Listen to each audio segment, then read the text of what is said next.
Welcome back to all our friends, family, and yes, even our foes. To the Foxx Den Sports Podcast, where Todd and his sports-passionate kids are ready to bring you the latest updates and insights on all things sports.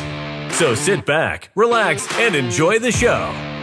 Now, here are your hosts, Kellen, Garrett, Gannon, and coming to you from the Foxx Den, their dad, Todd Foxx.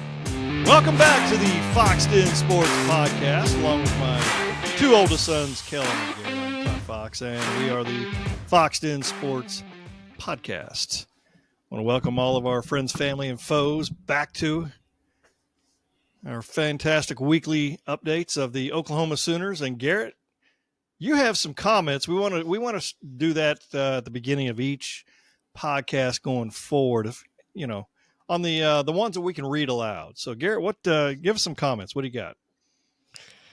First one, again, not necessarily questions, but more some things we can expound on. But this one's for Pa from Pierre.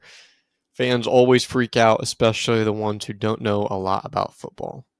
And this is more referencing game one, but week two, obviously, even more so. So yeah, I mean, and we'll get into week two here in a minute. But yeah, fans do freak out, especially around Oklahoma, and it's frustrating. It's frustrating to see everybody freak out. It's frustrating to see an offense inept as they are, but you don't want to you can't pull the plug too early, in my opinion. We'll talk about that a little bit later because, for one, I think the confidence of the player, and then he's got to work through some of these things because it's going to be adversity all year long, especially when you get against some of these tougher teams. So what do you do about the fans? I mean, I think the ones that truly understand and know what's going on have a little bit more patience. I mean, it gets a little bit tough sometimes. I get it, but you got to stick it out with who you got. Otherwise, you can't run an offense that way all year long. Somebody makes a mistake, comes out, somebody else, and bounce back and forth. They did the same thing last year, Dylan Gabriel. They wanted to see Jackson. Before that it was Spencer, and they wanted to see Caleb. But I mean, it's just constant. So it is what it is. this one, Wolf Kellen Tackle says, hope Houston is really good or that y'all played vanilla and never sweated a 2-point game because you play like that in the SEC. You'll be praying for that 6th win. Well, I mean, we'll get big into the game later, but I do think we just we didn't come out there with a lot of fire. I mean, our defense looked decent. They gave up, as always, a couple big plays, but I could be wrong. I feel like the play calls were very very straight, very easy, very not showing much, and I think we weren't able to capitalize on it because we weren't doing anything crazy, but we didn't want to waste any of our big plays. Obviously, we were missing some starters. Jackson Arnold's missing his top 2 receivers. That's not going to help anything. But, I mean, it's his second regular season start. I'm not too worried yet. I hope we make some big improvements next week so we can head into Tennessee. But this is not our best football, and it's not going to be our best of the year. I think it's our worst game of the year, and I think we'll be fine. Is that it? Yep. Oh, that's all we got. Yeah, that's interesting, but yeah.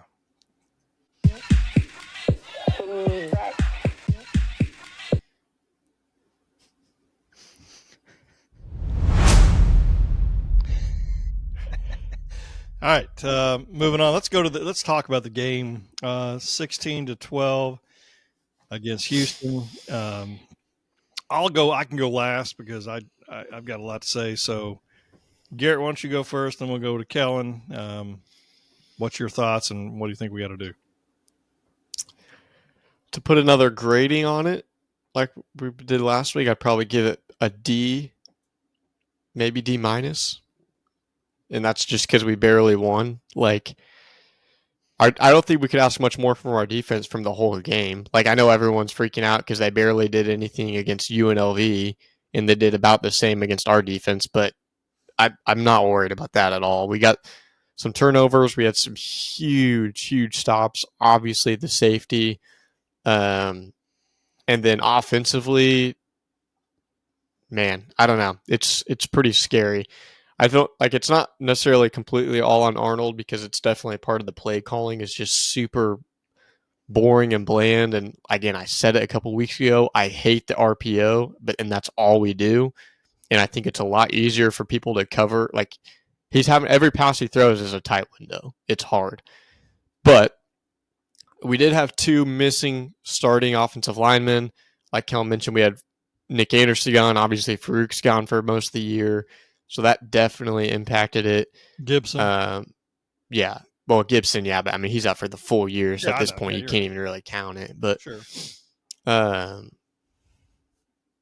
yeah, and I mean, they mentioned it on air. Like he just constantly was rushing out of the pocket early, and I think he just doesn't have any confidence at all in the offensive line. Which, I mean, fair enough, honestly. But at a certain point, you just got to be comfortable and stay in the pocket and deliver a 4 or 5 yard strike. But rushing attack is pathetic. The only person that really seems to be like Javonte is doing not too bad with the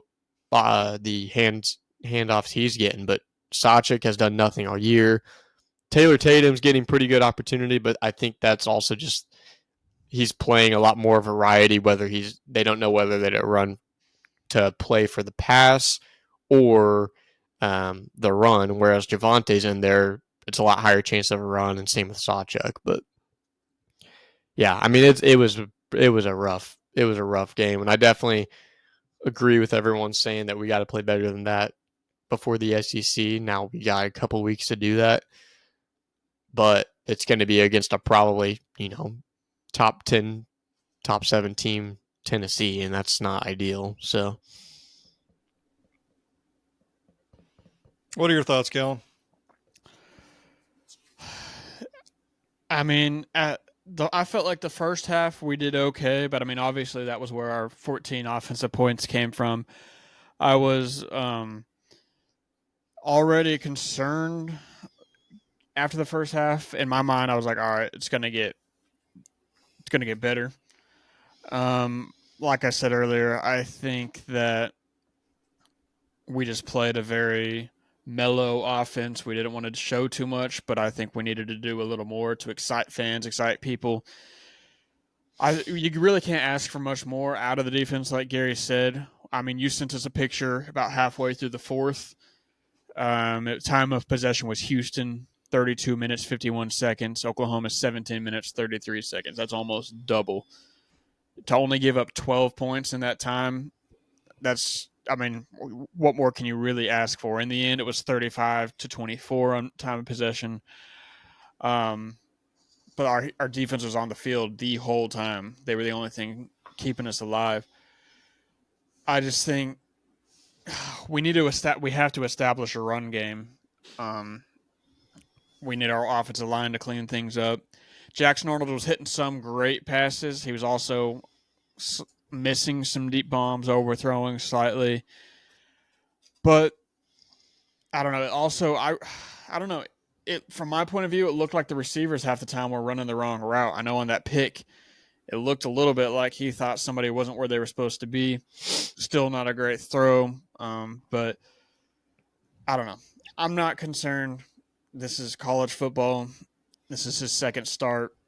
I mean, he barely played last year, just a few plays, and he played. Obviously, he started the bowl game, but I'm not even counting that. It's going to take him some time to get comfortable. He needs his receivers out there. He needs a little more dynamic play calling. I think just a little more aggressiveness. I'd like to see him take more shots down the field. We need I don't know. I'm hoping to win by 35 this weekend, but that's what we need. We shall see. Yeah, we need that, but we'll talk about that later. Here's my thoughts. I mean, they're in trouble. They're in trouble right now. And I know there's some players hurt, some players injured. He's missing, again, I count Gibson towards that. And then Anthony's still not, I don't think he played any of that game. So you're talking at least 4 receivers that are really good guys to throw to. I talk about I'm talking about Jackson Arnold. I don't feel like his confidence is there right now. I don't think he has any confidence in his offensive line. The very first play, I think we lost like 7 yards. They're terrible. We did the exact same first play. Yeah. And they were terrible on offense. What's amazing is our defense is carrying us, but I just don't, and I'll talk about this a lot, I guess, later on, but I mean, I don't know how good our defense is yet. I still don't know. Against these other guys, they're kind of a bend don't break defense. But what are they going to do when they play the Tennessees, the Ole Miss, the Auburns, those kind of teams like that? Texas it's going to be different. Now, a lot can change, a lot can happen. Things start clicking, players start coming in. I don't know. But I just know right now it's very frustrating as an OU fan. But bottom line is, we won 16-12. It's a W. We're 2-0. It's better to play like garbage and still be 2-0 versus playing like garbage and be 1-1. I've never been more happy. Well, there's only one other time I think I was as happy as I was for a safety, and that was in that championship game, Big 12 championship game against Texas. When Texas had the ball very near their goal line, and the safety blitz came running in. I can't remember who that was, but maybe we can show a video of that. Maybe not. I don't know. We'll see. But that's probably my favorite safety of OU's in recent memory, and then this was my second one. But this was right in front of us, and there were some concerns, obviously, at the beginning. How if it was a safety or not? Who cares? It was. That first, we got very lucky. That first touchdown, I really don't think that player touched the ball. He absolutely did not touch that. You know what I mean? And they gave it to us, so I mean, we knocked it in. There's just a lot of concerns. I've got so many concerns. And one of them also is the kicking game. And I know he did very well last week, but then we needed that kick this game. We needed it, and I think it was a 45-yarder, and he shanked it to his left. And it was kind of a pressure kick. It really was, because we really needed it. So it was just upsetting. I just know in the second half we had 10 first down plays and we ran it 9 times. We can't do that. I mean, and I understand they're trying to get the running game going, but I mean, after a while, it's like, hey man, we can't do it. Kellen, to your point, I think Deion Burks pulled up a little bit on that route, and that's why there was an interception. He kind of pulled up a bit.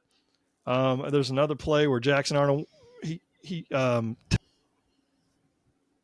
caused a big hit in the backfield there. There were just some dumb penalties, some outrageously dumb penalties. I know who's the guy, the center that had the penalty in the fourth quarter? Josh Bates. Absolutely ridiculous. The guy shouldn't even be. I mean, I'd like to say you can't play next game, but I mean, we need him. And there was another one in the first half. Was it Dolby? Was it maybe Dolby that got into it with somebody? Yeah. That was earlier, but not quite as impactful. But yes, there was that fourth quarter one though. I believe it was fourth quarter with the on defense. We got the unsportsmanlike, and it was on a third down. Billy Bowman. Yeah. No, that one was pretty big because that was we stopped them. We literally stopped them on third down. Yeah, they've got to do better. Like, I understand we're frustrated. We shouldn't be in this position, but like, you gotta just act like you've been there. That's what we always say, and especially against a team like that. Like, just get the tackle. You got the tackle. We're all happy. Get off the field. You can't let teams hang around like that, and you can't give them free shots like that.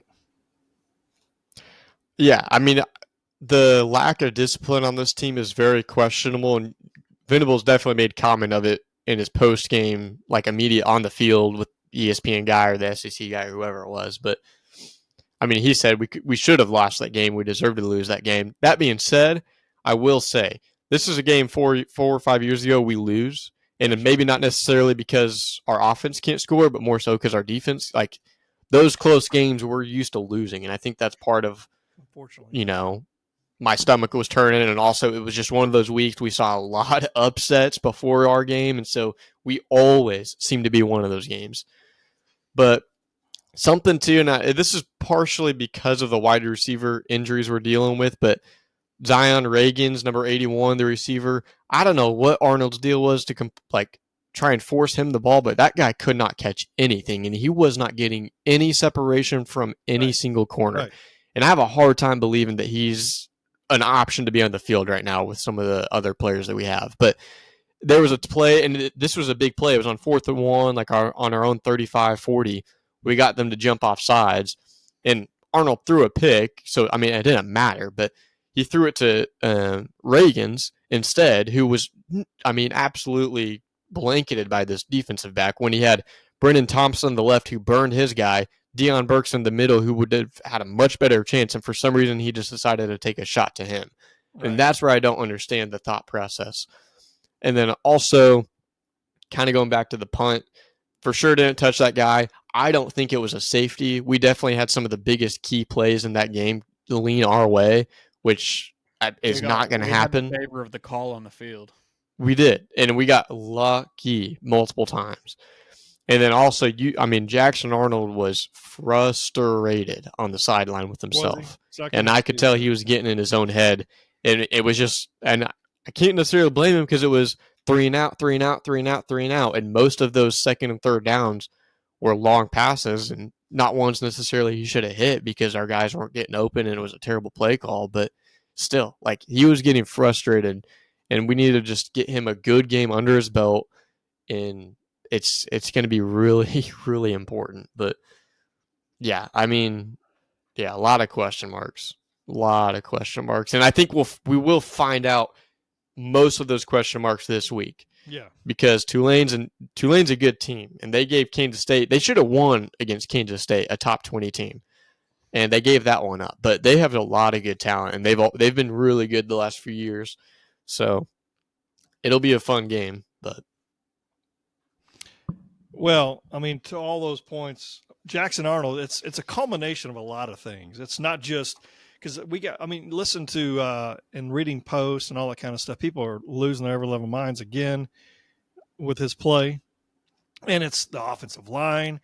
To your point, the receivers. When you go down a little bit in the receivers, now these guys may be in a year or two be obviously better.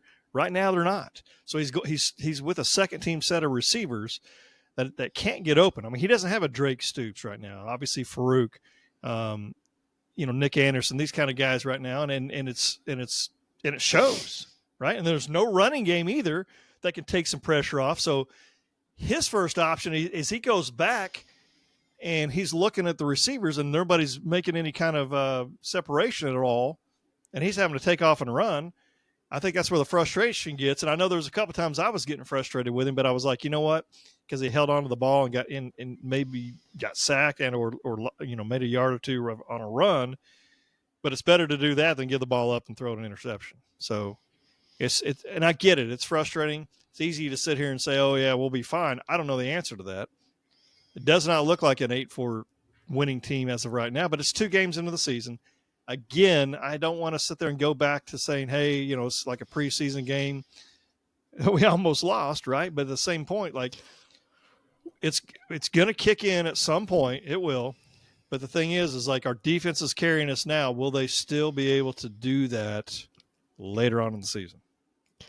Another quick thing too. What was up with punt returning? What in the world were we struggling? Like, why could we not track the ball? We had the hardest time. And we put both Bowman and Bowen back there, and they both struggled. Like Bowman 3 or 4 times. Similar names. Bowen struggled 1 out of the 2 he got.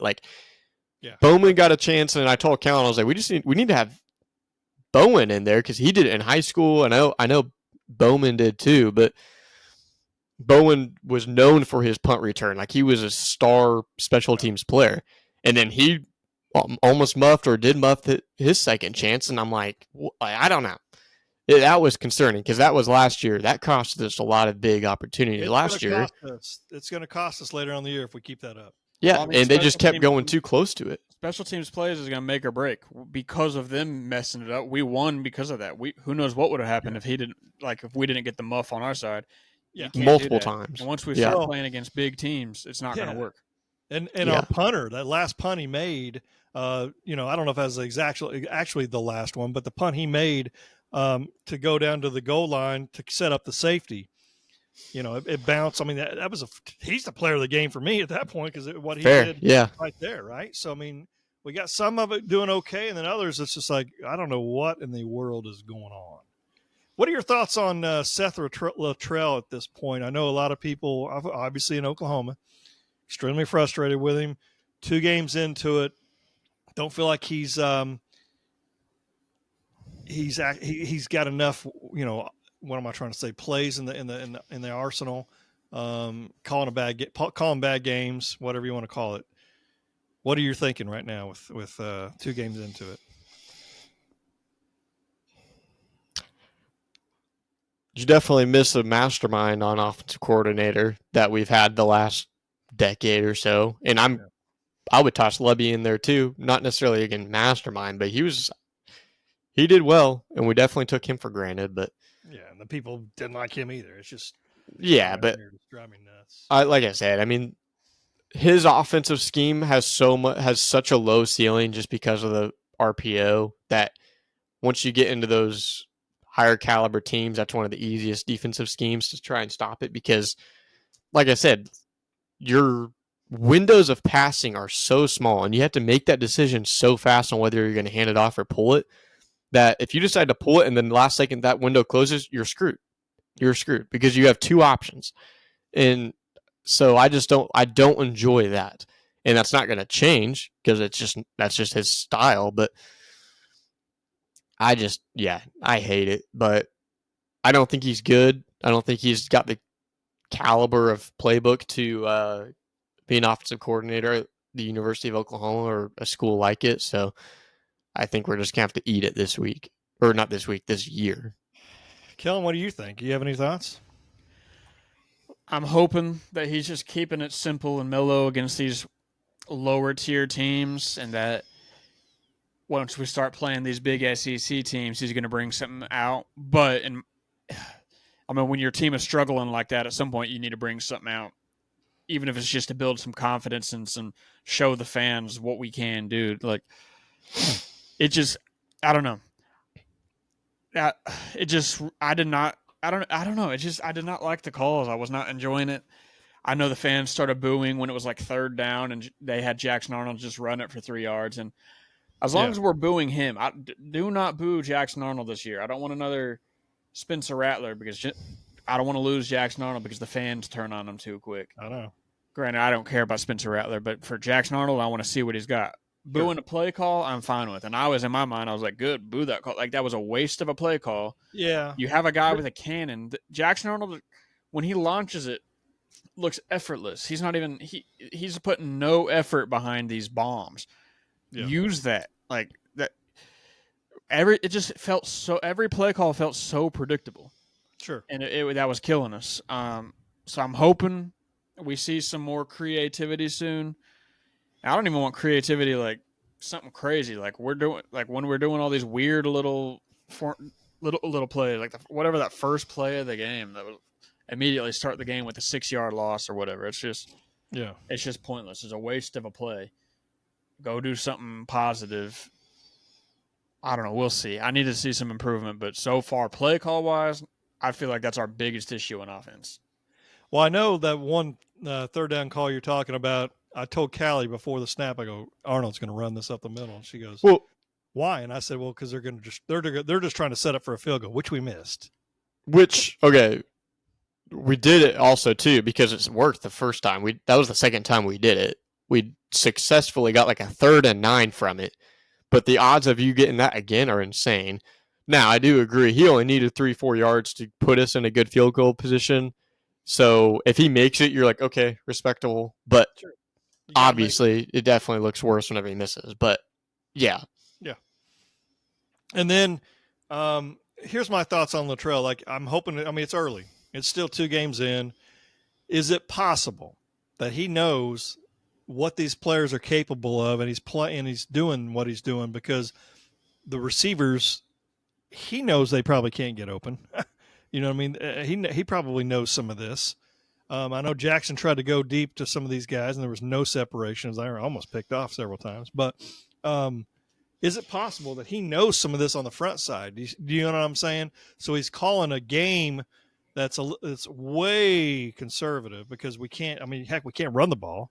Arnold, poor guy. Oh, anyway, that's one thing I want to ask. And then also, the second part of my question is, or not question, but my thoughts are like, roll Arnold out, like have a play designed to roll out and throw. Like their quarterback did a lot of rollouts and throws. I mean, I don't know what his percentage was, but I mean, at one point, let me see.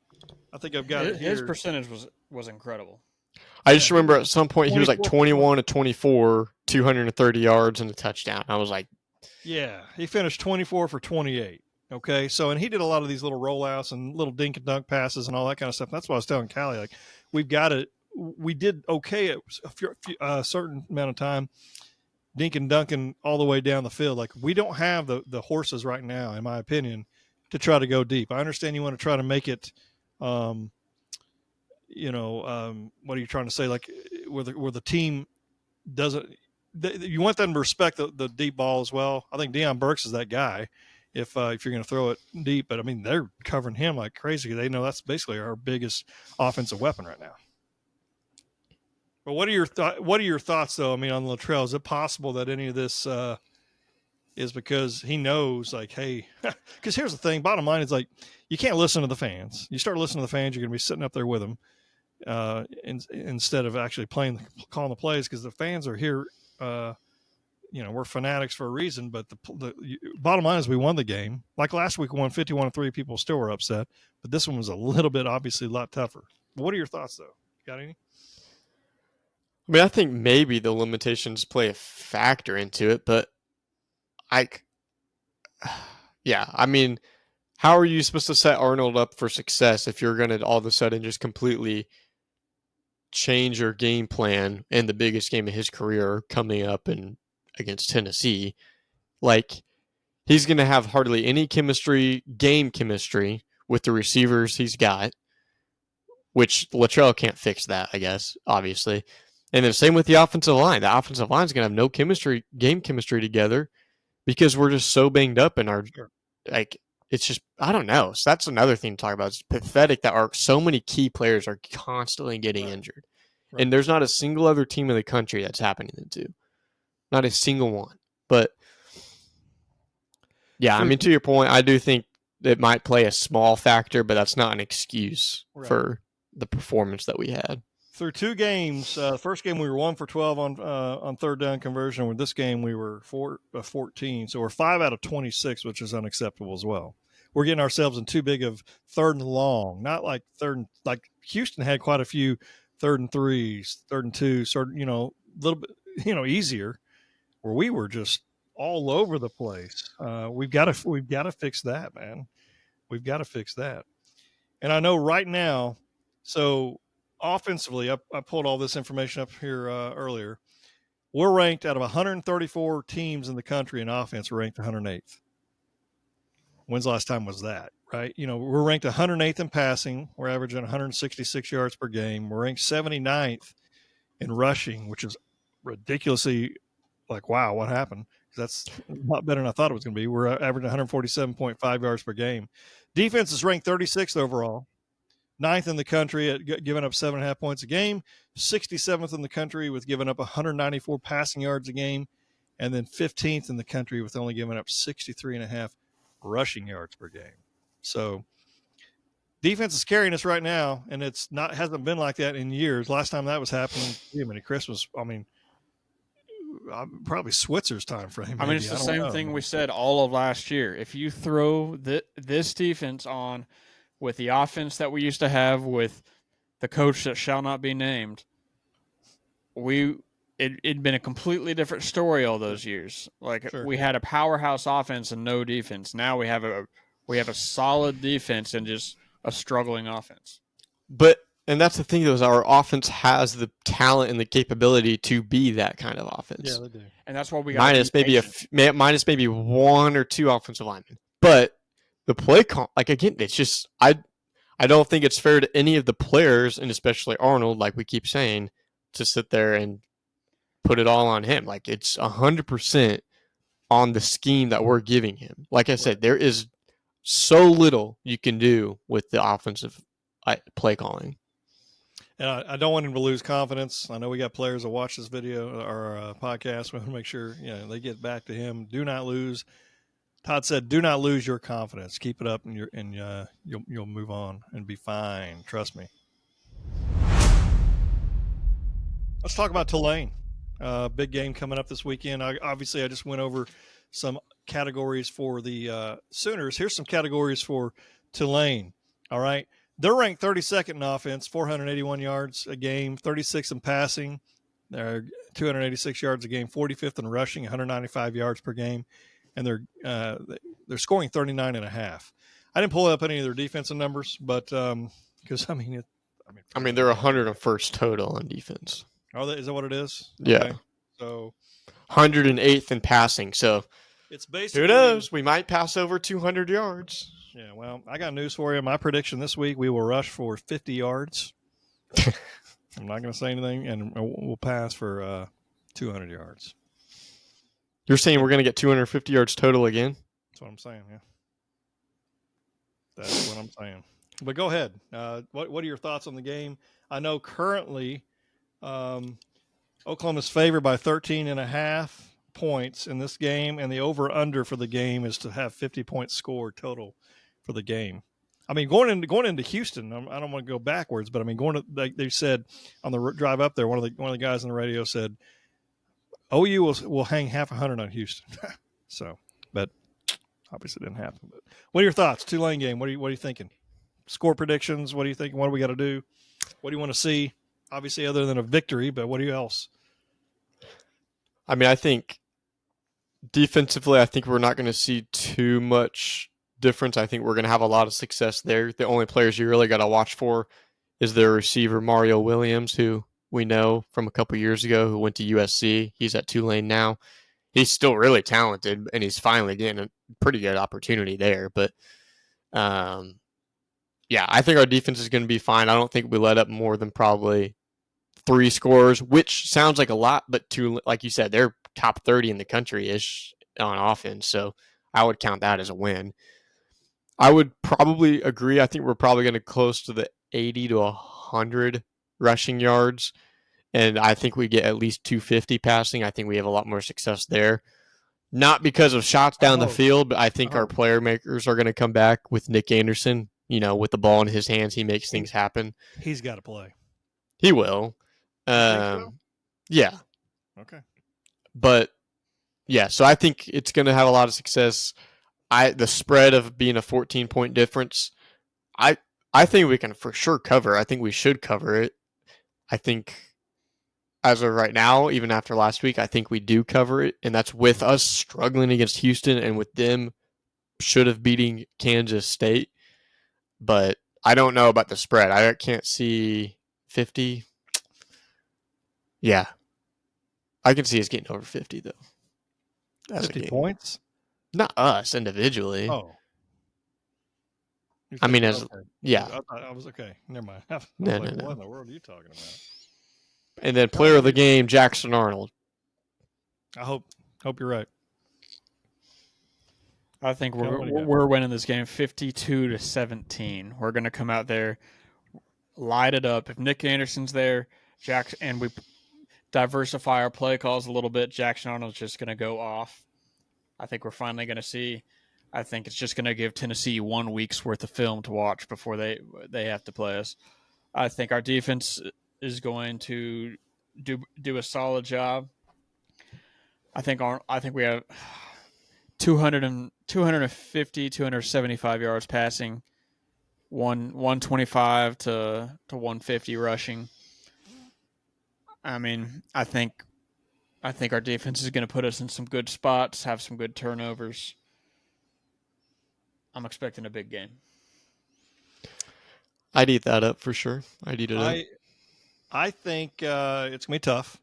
I would not be surprised if Oklahoma loses this ball game. It would not surprise me at all. They have not shown me negative Nancy.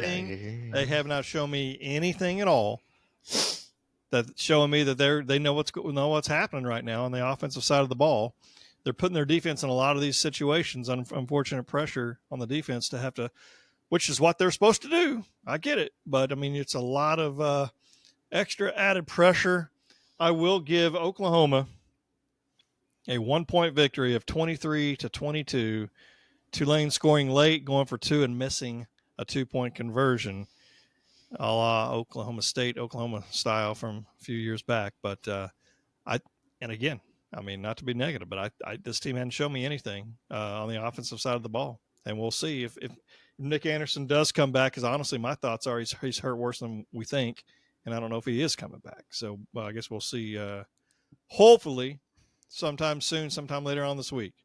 But what I want to see is I want to see improvement. I want to see us be able to get a running game going. I think everybody wants to see that. We want to see Jackson Arnold get a little bit. I mean, give him one extra second to throw the ball. We want to see some of these receivers get some separation. When we got to see a big game from people like Bauer Sharp.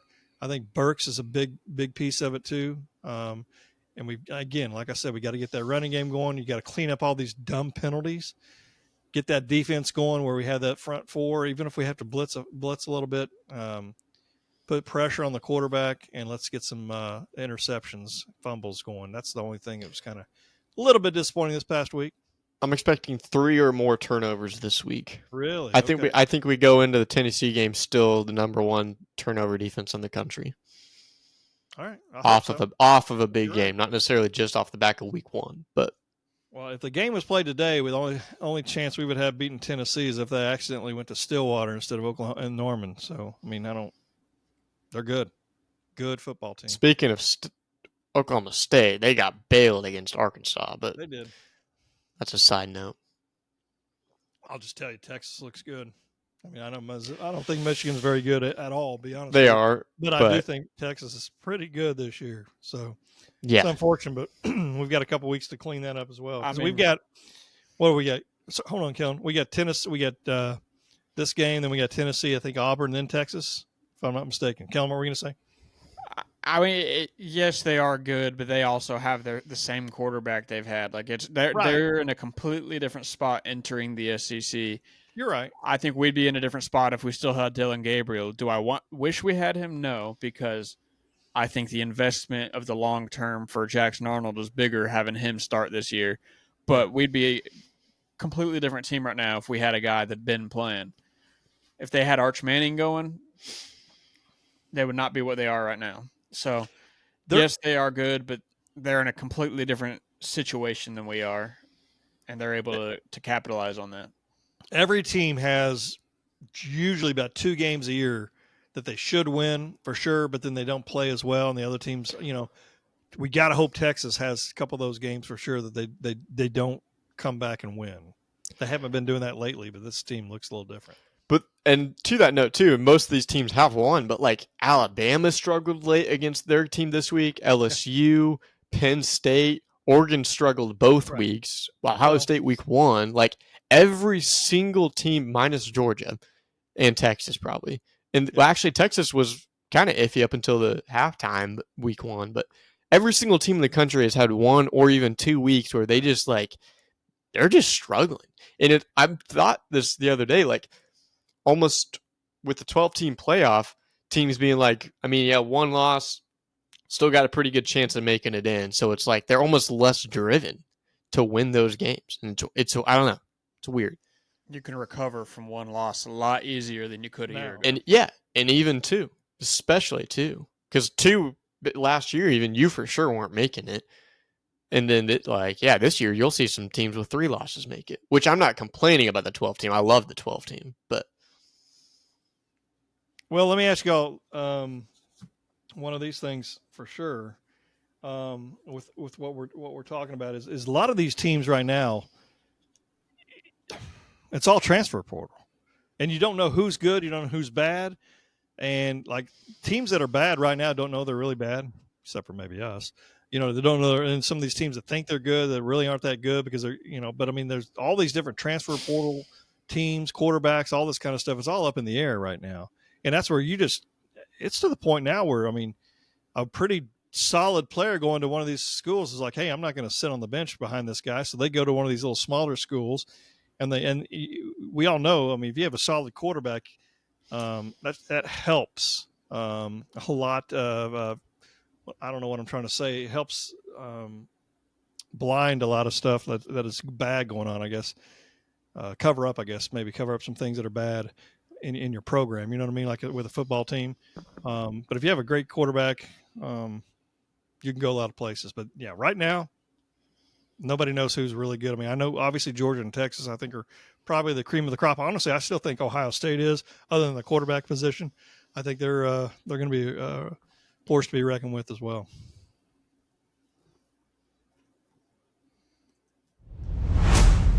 Okay, fellas, I got Garrett will put that picture up on the up on right now for us. It shows here you get to pick one out of each row, either cheese pizza, pepperoni pizza, veggie pizza, sausage, and you see all the rest. You take one on each row. What are you choosing? What's the perfect meal or combination out of this group right here for you personally? I think you got to go, for me, sausage pizza, a nice good old cold Coca-Cola, and then the brownie ice cream because I hate vanilla ice cream. I knew you were going to do that on that one. Kellen, what do you got? I mean, based off this list, none of these would be my first choice in real life, but based off what's provided to me, I'm taking pepperoni, Coke, and Reese's. Fantastic. I'm taking sausage, Coke, and Reese's. I think that would be the ultimate. I would rather have a little bit of hamburger pizza. How many? Hey, we all picked a Coke, guys. What, Coke? Yeah. I haven't had a Coke since May 4th. May the 4th be with you. 2023. Pretty excited about that. No sodas at all.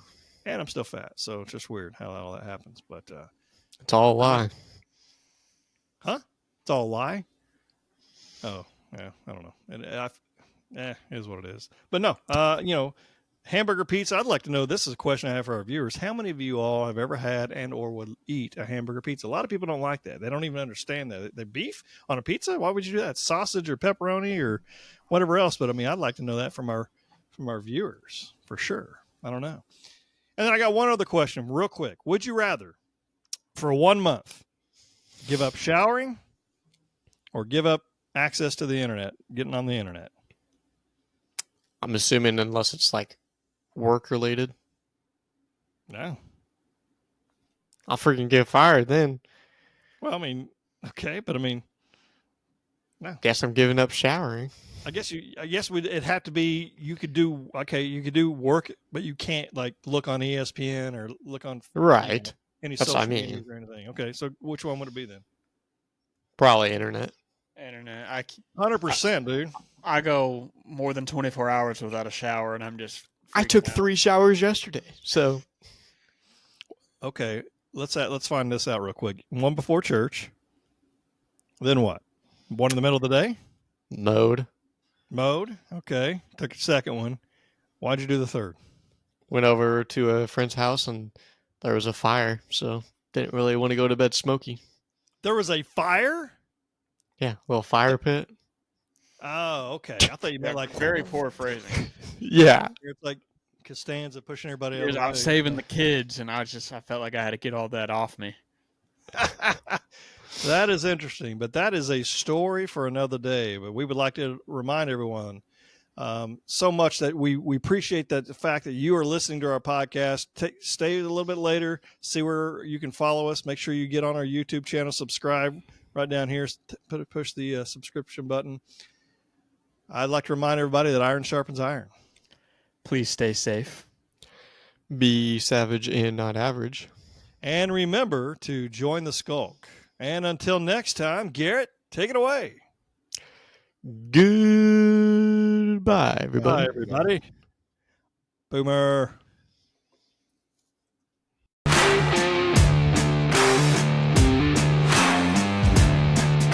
Thank you for listening to the Foxx Den Sports Podcast. Be sure to subscribe for free to our YouTube channel, Foxx Den Sports. And also follow us on Instagram and Twitter at Foxx Den Sports and on Facebook at Foxx Den Sports Podcast. You can also email us at foxdensports@yahoo.com. This has been Foxx Den Sports.